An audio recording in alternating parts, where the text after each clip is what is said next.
Olá, pessoal! O objetivo da nossa aula hoje é diferenciar seres vivos procariontes de eucariontes. O que são seres procariontes? Como o próprio nome diz, pró significa antes, cário significa núcleo. Então, antes do núcleo. São seres que não possuem núcleo, como, por exemplo, as bactérias, cianofícias e arquê. E o que os procariontes têm em comum? Eles são formados pela membrana plasmática. Tudo que está abaixo da membrana plasmática é o citoplasma. Possuem o material genético DNA enovelado, chamado de nucleóide. E no citoplasma, a única organela que eles possuem são os ribossomos. Acima da membrana plasmática tem a parede celular, que serve para proteção e para dar forma à célula. A composição dessa parede celular é de peptidoglicanos, peptídeos e açúcares. É uma característica, essa composição é uma característica dos procariontes. Os procariontes, eles são exclusivamente unicelulares e são pobres em membranas. Por quê? Porque eles só possuem a membrana plasmática e nada mais. Possuem somente os ribossomos, como organelas, e o nucleóide. Os procariontes são exclusivamente unicelulares, mas eles podem se unir com outras células formando colônias, como podemos ver aqui. Elas apresentam diferentes morfologias. Por exemplo, se elas têm forma arredondada, são chamadas de cocos. Se são alongadas, bacilos. Espiroquetas, espirilos, vibriões em formato de vírgula e filamentosas. As bactérias, como eu disse, elas são exclusivamente unicelulares, mas elas podem se unir umas às outras formando colônias, que é um tipo de interação harmônica onde todos se beneficiam. Veja, no laboratório eu consigo formar colônias de bactérias, deixando crescer. Cada bolinha dessa é uma colônia diferente.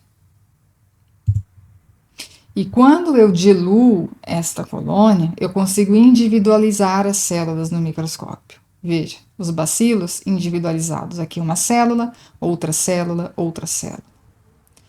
E ao microscópio de varredura, eu consigo ver com maior detalhe os bacilos. Veja. E o que são seres eucariontes? Eu significa verdadeiro. Cário, núcleo. Então, são células com núcleo verdadeiro. São células em que eu olho para ela e eu já consigo identificar o núcleo. Veja, quem são esses seres? São os vegetais com o núcleo, animais, o núcleo, fungos com o núcleo e os protozoários com o núcleo. Então, além do núcleo, o que mais que eu observo? Eu observo que no citoplasma há muitas estruturas endomembranosas, há muitas organelas diferentes em todas essas células. Então, eles são ricos em membranas, com compartimentos endomembranosos, com funções especializadas, formando as organelas. Tá? Tem o núcleo, como eu mostrei. Veja, aqui é um esquema de uma célula animal, mostrando a membrana plasmática. Aqui, o núcleo, com o nucleolo. Entre membrana plasmática e núcleo, eu tenho o citoplasma, repleto de organelas. Quem são essas organelas? Complexo de Golgi sintetiza açúcares. E ribossomos sintetiza proteínas, que é a única organela presente nos procariontes, como foi falado. Lisossomos, digestão intracelular. Mitocôndria produzem energia para a célula através da respiração. O núcleo. E temos os microtúbulos. O que são os microtúbulos? Eles vão formar o citoesqueleto, que é uma característica dos eucariontes também. Qual a função do citoesqueleto? Dar forma à célula animal. Eles dão forma à célula animal. Veja que a célula animal não tem parede celular. Então, o que dá forma a ela? O citoesqueleto. Diferentemente, a célula vegetal tem parede celular, a célula de fungo também tem. A composição é que muda. No fungo, a composição é quitina. Na célula vegetal, a composição é celulose. No nosso sangue, quando nós analisamos as nossas células, identificamos um tipo celular chamado plasmócito.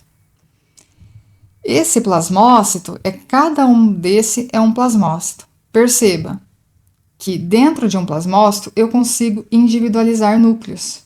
Tem 3 núcleos. Essas células produzem os nossos anticorpos, e como os anticorpos são proteínas, essas células produzem então proteínas, e como produzem proteínas, precisam de um núcleo muito bem desenvolvido.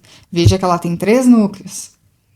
E quando eu vejo ela em maior aumento em microscopia eletrônica de transmissão, eu consigo individualizar a membrana celular, os núcleos, e entre núcleo e membrana celular, eu vejo todo o citoplasma repleto de organelas. Como se trata de uma célula que produz anticorpos, a principal organela desenvolvida aqui que eu vou ver é o retículo endoplasmático rugoso, que produz as proteínas. Veja, o retículo endoplasmático rugoso está aqui. Aqui está o retículo endoplasmático liso, que produz os lipídios. Este retículo endoplasmático rugoso produz as proteínas. Os eucariontes, eles podem ser unicelulares ou pluricelulares. Como exemplos de eucariontes unicelulares, nós temos as leveduras, né? Que é um tipo de fungo. Veja, nós temos a membrana plasmática e em volta a parede celular. Assim como as bactérias, as leveduras também formam colônias. Cada bolinha dessa é uma colônia. Isso aqui foi feito em laboratório, né, para isolar as leveduras. Quando nós pegamos uma colônia de levedura e diluímos, nós conseguimos ver as células de levedura. Veja, cada bolinha dessa é uma célula.